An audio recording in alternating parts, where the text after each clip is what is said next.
Hello everyone, I am Ashwini Vashishtha. और जैसा कि मैंने आपको कल एक वीडियो शेयर किया था और इस पॉलिसी को आने से पहले ही मैंने आपको हिंट दे दिया था कि किस टाइप की पॉलिसी आने वाली है। और मैंने थर्ड क्लोज में उसी में आपको बताया था कि ये अब तक किसी ने बात ना तो की है, और हाँ, जब पॉलिसी आ जाएगी या मेरे बोलने के बाद बहुत सारे यूट्यूबर से आप ये बोलते हुए सुनोगे।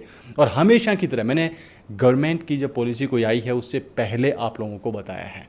और इससे जो इन्वेस्टर होते हैं इनको बहुत बड़ा फ़ायदा होता है, क्योंकि गवर्नमेंट का नेक्स्ट स्टेप क्या होने वाला है इसी के ऊपर डिपेंड करता है कि आपका रिटर्न क्या होने वाला है। और ऐसे ही कंटेंट से जुड़े रहने के लिए इस चैनल को सब्सक्राइब कर लेना। और हाँ, शेयर ज़रूर करना जो रियल एस्टेट के बारे में जानना चाहता है, समझना चाहता है, चाहे वो ब्रोकर हो या कोई भी हो सकता है, या फिर आप एंड यूजर हो, आपके लिए घर देख रहे हो या अपने किसी रिलेटिव के लिए देख रहे हो। कल के वीडियो में मैंने आपको स्पष्ट शब्दों में, सिंपल वर्ड्स में बताया था कि ये पॉलिसी जो है आने वाली है, ये हो सकता है आपके लिए यानी कि इंडिविजुअल के लिए इतनी प्रॉफिटेबल ना हो। क्यों ना हो? क्योंकि गवर्नमेंट कुछ इसी टाइप की पॉलिसी लाने वाली है। शायद आप अपना घर इंडिविजुअल प्लॉट्स में अच्छे से ना बना सकें, क्योंकि ऐसे ही क्लोज उसमें शेयर कर दिए गए हैं। जी हाँ, ये मैंने पहले भी हिंट दिया था। आज पॉलिसी आ ही चुकी है। जेपी दलाल जी हैं, उन्होंने अपने प्रेस कॉन्फ्रेंस में सब कुछ बता दिया है।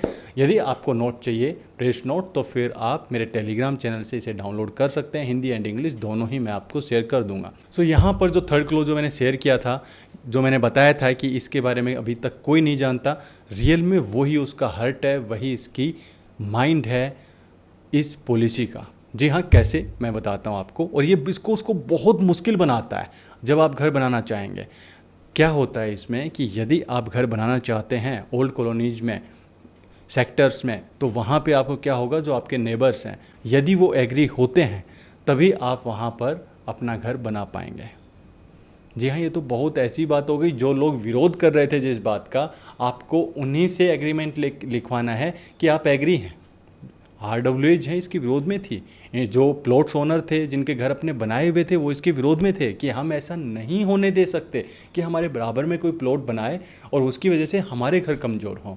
और यही, हाँ, इसके लिए एक क्लोज और डाला गया है कि यदि आप अपने इसमें घर बनाने वाले हैं तो आपको 1.8 मीटर का सेटबैक होता है, वो आपको रखना होगा। और वो ग्राउंड से, स्टिल से लेके आपका हर एक फ्लोर तक।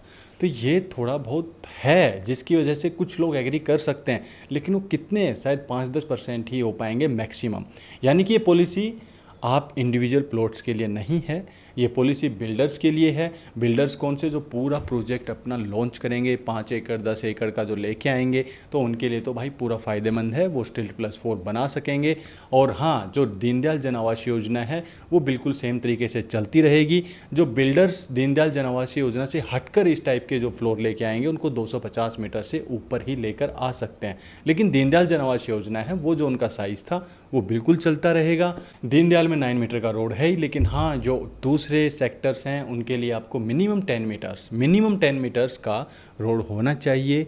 और ये सबसे बड़ी प्रॉब्लम कहाँ पे आएगी कि आप एग्री एक बंदा हो उससे भी करवा सकते हैं। यदि दोनों साइड में आपके प्लॉट हैं और वहाँ पे आप अपना घर बना रहे हैं, तो सबसे पहले तो आप दोनों लोगों से ये एग्री कराना कि हाँ आप बना सकते हैं। बड़ा मुश्किल होगा, बहुत ही मुश्किल होगा, लेकिन हाँ, कुछ कॉर्नर प्लॉट हैं उन पे ये पॉसिबिलिटी हो पाएगी। या फिर आपके रिलेटिव हों, आपके बहुत अच्छे जानकार हों, दोस्त हों, तो ये हो सकता है। अदरवाइज़ ये होने के चांसेस बहुत कम रहेंगे। इसका एक वजह है कि भाई जो पहले घर बना के बैठा है उनको अपने स्टिल प्लस 4 उनको चाहिए ही नहीं था, क्योंकि जब ये पॉलिसी थी उन्होंने तब भी नहीं बनाया। वो कह रहे थे हम ठीक हैं। कुछ लोग हैं वो बना के पहले से ऑलरेडी बैठे हैं।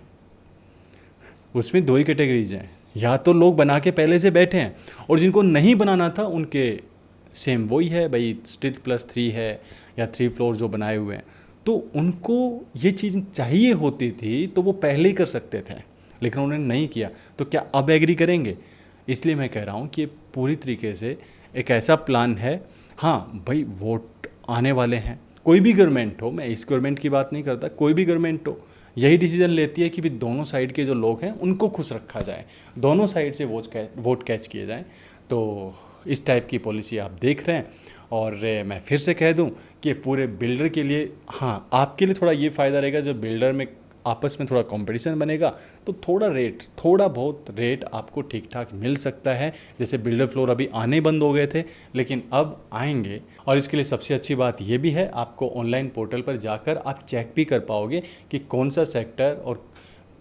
सा सेक्टर है जहाँ पे ये एलिजिबल है, जहाँ पे स्टील +4 बन सकते हैं। तो आज जो ये पॉलिसी आई है, जो मैंने एक दिन पहले आप लोगों के साथ शेयर कर दी थी, करीब करीब वही है।